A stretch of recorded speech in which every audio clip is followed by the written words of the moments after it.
Oke, selamat pagi buat kita semuanya. Bertemu kembali dengan Bapak Mahulai dalam pembelajaran kita hari ini.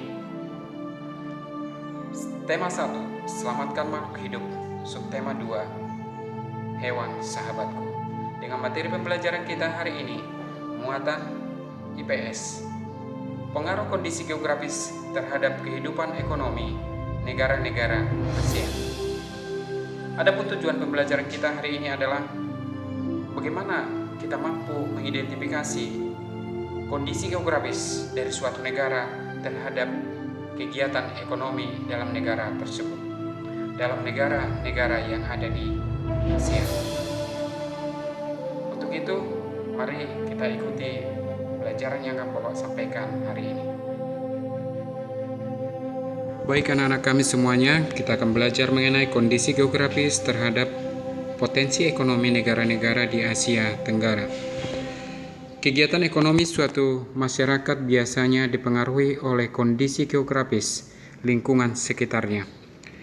Mereka menyesuaikan mata pencaharian dengan alam sekitar. Oleh karena itu, kegiatan ekonomi masyarakat di suatu daerah dapat berbeda-beda dengan daerah lainnya. Begitu juga dengan kegiatan ekonomi masyarakat di negara-negara anggota ASEAN. Berikut kegiatan ekonomi negara-negara di Asia Tenggara. Yang pertama, Indonesia. Indonesia merupakan negara kepulauan yang beriklim tropis. Indonesia memiliki tanah yang subur dan wilayah perairan yang sangat luas. Kondisi alam tersebut menyimpan begitu banyak sumber daya alam yang dapat dimanfaatkan oleh manusia.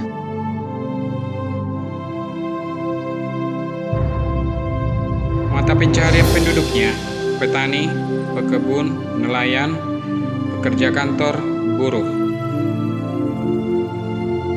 Negara kedua, Malaysia. Malaysia termasuk negara yang beriklim tropis. Keadaan alamnya tidak jauh berbeda dengan Indonesia, yaitu terdiri dari gunung, pegunungan, dataran tinggi, dan dataran rendah. Mata pencaharian penduduknya sebagian besar adalah bertani. Negara ketiga, Brunei Darussalam. Brunei Darussalam terletak di bagian utara Pulau Borneo. Wilayah barat merupakan dataran rendah yang berawa dan beriklim tropis. Brunei Darussalam memiliki curah hujan yang tinggi. Sebagian besar penduduk Brunei Darussalam bekerja pada sektor pertambangan. Negara keempat, Singapura. Singapura disebut negara kota karena wilayahnya kecil dan seluruhnya adalah perkotaan. Sebagian wilayahnya merupakan dataran rendah. Mata pencaharian penduduknya di bidang jasa perbankan, perdagangan, perhubungan, perindustrian, dan pariwisata. Yang kelima, negara Thailand. Wilayah Thailand terdiri dari daerah pegunungan, dataran tinggi, dan dataran rendah. Mata pencaharian penduduk Thailand sebagian besar adalah bertani. Hasil pertanian yang utama adalah beras. Thailand merupakan lumbung beras di kawasan Asia Tenggara. Negara keenam adalah Filipina. Filipina merupakan negara kepulauan. Filipina juga memiliki banyak pegunungan. Sebagian besar penduduk Filipina bermata pencaharian sebagai petani. Ketujuh, Kamboja. Bentang alam Kamboja menyerupai mangkuk. Di bagian tengah terdapat dataran besar Tonle Sap. Bagian tepinya dikelilingi oleh pegunungan. Pertanian padi dan perikanan merupakan kegiatan utama masyarakat Kamboja.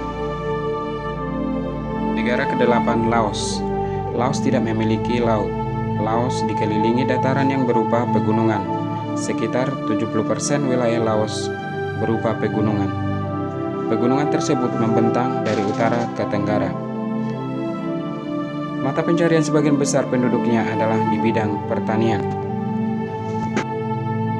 Negara ke-9, Myanmar. Bentang alam Myanmar terbagi menjadi 4 wilayah utama, yaitu berupa pegunungan utara, pegunungan barat, dataran rendah, dan plato.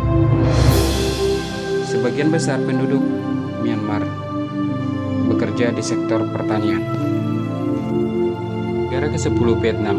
Vietnam terletak di semenanjung Indochina. Wilayah Vietnam meliputi dataran pantai, bukit-bukit, dan gunung-gunung berhutan lebar serta dataran rendah. sebagian besar penduduk Vietnam bekerja di sektor pertanian. Baik itu anak kami, PR kita di halaman 52 nomor 3. Silahkan dikerjakan, dikirim ke Pak Guru. Oke baik, demikian pembelajaran kita hari ini. Kita sudah belajar mengenai pengaruh kondisi geografis terhadap kehidupan ekonomi negara-negara ASEAN. Apa yang kita pelajari, apa yang Bapak sampaikan dapat kita pahami dengan baik. Demikian, sampai bertemu kembali dalam pembelajaran berikutnya. Tetap semangat dan jaga kesehatan. Terima kasih.